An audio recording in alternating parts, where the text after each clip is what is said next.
Connection আছে এটা কখনো করা যাবে না, ওই জন্য ফিনিশ দিতে হচ্ছে।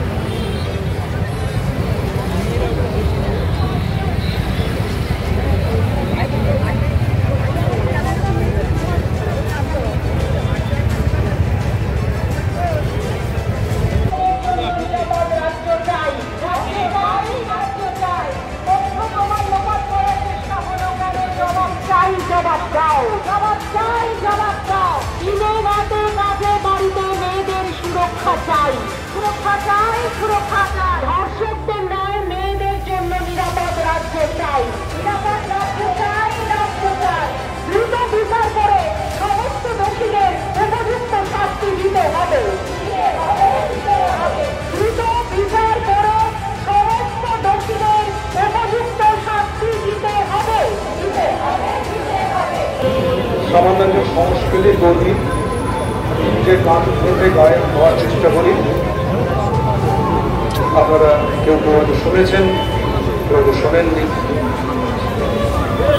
আমি আজ রাত্রে এখানে কেন, ঠিক আপনারা যে প্রয়োজনে যে কারণে আজ এখানে জমায়েত হয়েছেন, আমিও সেই একই কারণে আপনাদের শরীক হতে এখানে হাজির হয়েছি। কারণ এটাকে আমার মনে করেছে আজকে এখানে আসাটা আমার দায়, একজন মানুষ হিসেবে। যে নক্কারজনক ঘটনা আজকে আমাদের সমাজে হচ্ছে, ঘটে চলেছে প্রতিনিয়ত, তারই একটা প্রলম্বিত ছবি আমরা সাম্প্রতিক কালে দেখলাম যে আর জি করে। এটা খুব নতুন খুব একটা ঘটনা, কিন্তু এটা অনেক বেশি অধিকার তৈরি করেছে সমাজের মনে, এটা বলতে পারি।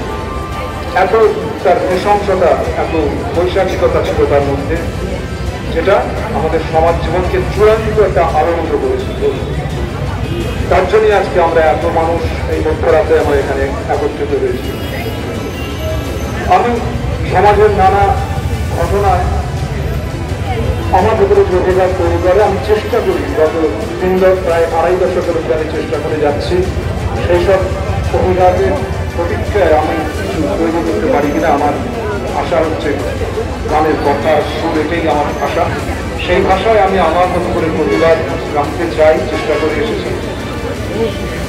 এবারেও এই ঘটনাটি ঘটার পর আমি বসে ভাবছিলাম একটা গান বানানো দরকার, কি করে বানানো, কিন্তু সবসময় হয় না, জানেন তো। মানে গান যে গানটার কোনো যন্ত্রের ব্যাপার না, যে বসলাম আর একটা বললাম গান করতে হবে বলে হয়ে গেল গান, এটা হয় না। আমি আজ অব্দি এখনো গানটা তৈরি করতে পারিনি, কিন্তু এই যে যন্ত্রণাটা হচ্ছিল ভেতরে, গান একটা তো মানে মশলাপাতি রান্না করার একটা ব্যাপার।